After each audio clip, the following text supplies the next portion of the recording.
রক্তদান উৎসব হয়, তৃণমূল কংগ্রেস 99টা রক্তদান উৎসব পালন করে, কারণ তৃণমূল কংগ্রেসই একমাত্র দল যারা মানুষের পাশে থাকার চেষ্টা করে, মানুষের পাশে থাকে।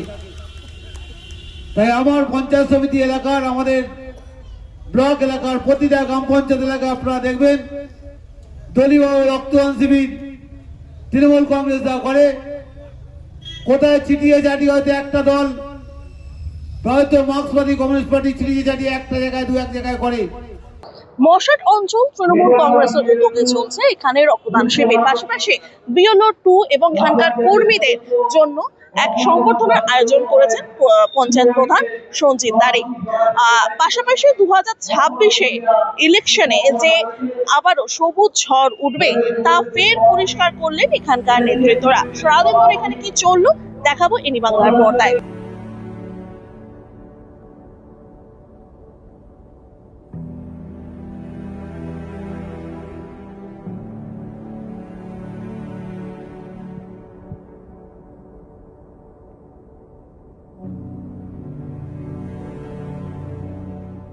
আমাদের যে এই সংগঠনের দায়িত্ব কাঁধে তুলে নিয়েছে যে বেসরকারি সংস্থা, যার বিরুদ্ধে কিছুদিন আগে যে ভারতবর্ষের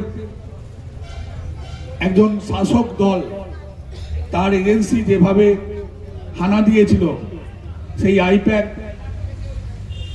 যে দায়িত্ব নিয়েছিল আমাদের দলের সংগঠনকে সাজাবার জন্য, তার ফলস্বরূপ চণ্ডীতলা 1 নম্বর ব্লকের এসসি ওবিসির সভাপতি হিসাবে সঞ্জিত দাড়ির নাম মনোনীত করেছে। আমি আজকে সঞ্জিত দাড়ির নাম এই মঞ্চ থেকে ঘোষণা করলাম।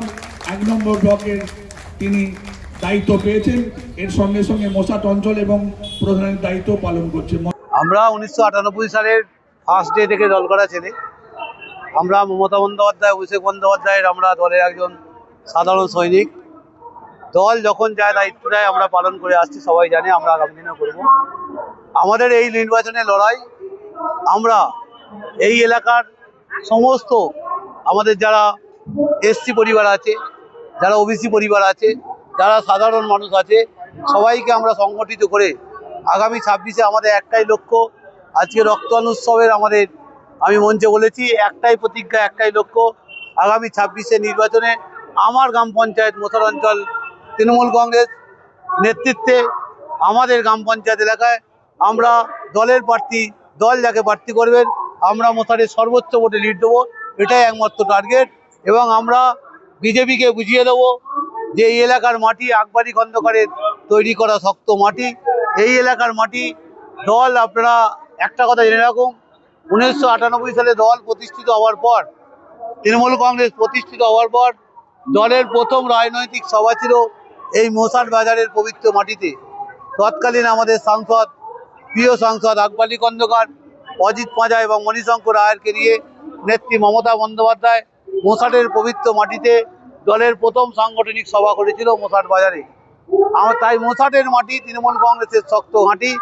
আগামী নির্বাচনে আমরা বিজেপি, সিপিএম এবং বিরোধী দল যারা কচিকাঁচা তৈরি হয়েছে তাদেরকে প্রমাণ করে দেবো মানুষকে সাথে নিয়ে, এই এলাকার মানুষ মমতা বন্দ্যোপাধ্যায় যে উন্নয়ন, সেই উন্নয়নের সাথেই থাকবে।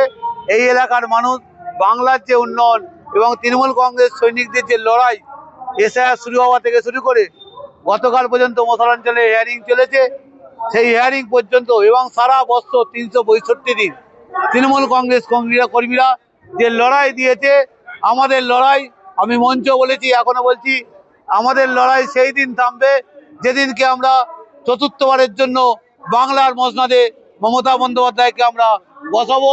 এটা আমাদের প্রতিজ্ঞা, আমাদের শপথ।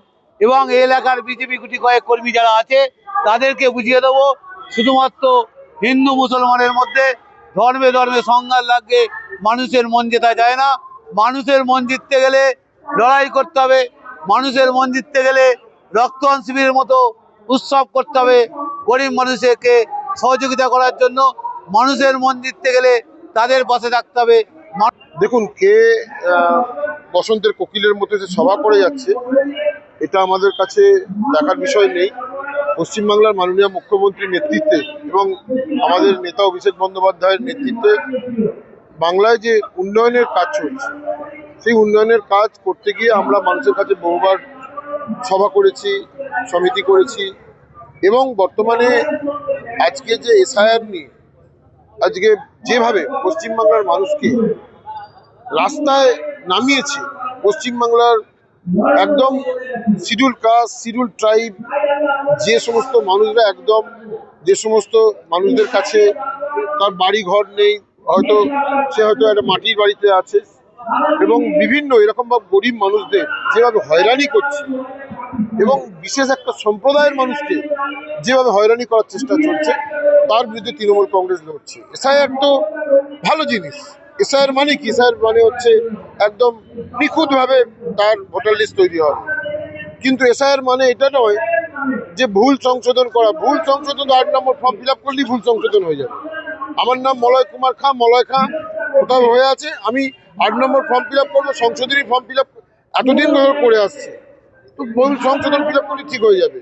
কিন্তু এর নাম করে যেভাবে লজিক্যাল ডিসক্রিপেন্সি নামে একটা কোথা থেকে এআই নিয়ে এসে এআইয়ের মধ্য দিয়ে এই লজিক্যাল ডিসক্রিপেন্সি সন্দেহজনক ভোটার বলে চিহ্নিতকরণ করে প্রতিটা পরিবারের মানুষকে, আজকে যার 2002-এর নাম সঠিক আছে, সব সঠিক আছে, তাতেও তাকে এই শুনানিতে ডাকা হচ্ছে, এর তীব্র ধিক্কার জানায় তৃণমূল। এখন ব্যাপারটা হচ্ছে নির্বাচন এলেই তো আমাদের নেতা নেত্রীদের মুখে শোনেন যে ভারতীয় জনতা পার্টির লোকেরা ডেলি প্যাসেঞ্জারি করে।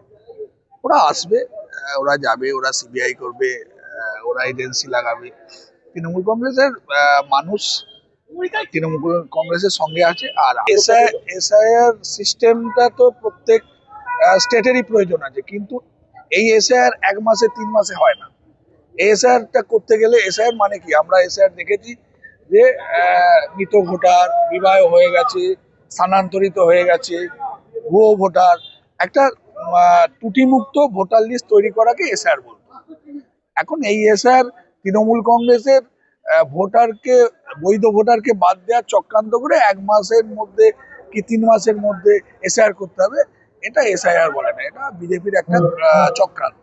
সত্যি কথা বলতে, যখনই ভোট আসে, ভোটের পরিযায়ী পাখিদের নেতৃত্বদের, যারা দিল্লির জমিদার, আমাদের সবুজ সেনাপতি অভিষেক বন্দ্যোপাধ্যায় সর্বদাই বলেন যে দিল্লির জমিদাররা আসছে, দিল্লির জমিদাররা আসে, এখানকার মানুষদের ভুল বোঝানোর চেষ্টা করে, তাদের সঙ্গে এক থালায় খেয়ে বিভিন্নভাবে মানে প্রীতি দেখানোর চেষ্টা করে, কিন্তু অ্যাকচুয়ালি তারা সোনার বাংলা গড়ার কথা বললেও বাংলার মানুষ জানে যে তারা কতটা সোনার বাংলাকে ভালোবাসে। কারণ প্রত্যেকটা ক্ষেত্রে বাংলার মানুষকে যেভাবে তারা হয়রানি করছে, যেভাবে বাংলা এবং বাঙালিকে বিভিন্ন ক্ষেত্রে তারা অবদমিত করছে, তাতে এটা প্রকাশ পায় না। আর সত্যি বলতে, মমতা বন্দ্যোপাধ্যায় বাংলার মানুষের হৃদয়ে আছে, তার বিরুদ্ধে কটূক্তি করে কোনো লাভ নেই। মহাপুরুষদের নামে কটূক্তি করব, আবার বাংলাকেই দখল করার চেষ্টা করব, এটা কখনো হয় না। আমরা প্রচন্ডভাবে আশাবাদী, এবং আমরা জানি আমাদের দিদি মমতা বন্দ্যোপাধ্যায়, সবুজ সেনাপতি অভিষেক বন্দ্যোপাধ্যায়ের নেতৃত্বে বাংলা আরো উন্নয়নের পথে এগিয়ে যাবে, মানুষের আশীর্বাদ পাবেই পাবে। আমার দল তৃণমূল কংগ্রেসের পক্ষ থেকে বলবো যে একটাই বার্তা, দিদি আমাদের সঙ্গে সবসময় আছেন। আমাদের যে, আমরা যারা মেয়েরা, আমাদেরকে বাংলার মেয়েদেরকে উনি মানে এক আকাশ মুক্তি দেখিয়েছে, মুক্তির পথ দেখিয়েছেন, কিভাবে আমরা এগোতে পারবো আগামী দিনে। আগে তো এরকম ছিল না, মেয়েরা এগোতেই পারতো না, এটা আমরা দিদির জন্যই পেয়েছি। তো এটাই বলবো, যে আমাদের সঙ্গে থাকবে, যে আছেন তার সঙ্গেই মানুষকে থাকতে বলবো, সেটার নাম একমাত্র মমতা বন্দ্যোপাধ্যায়।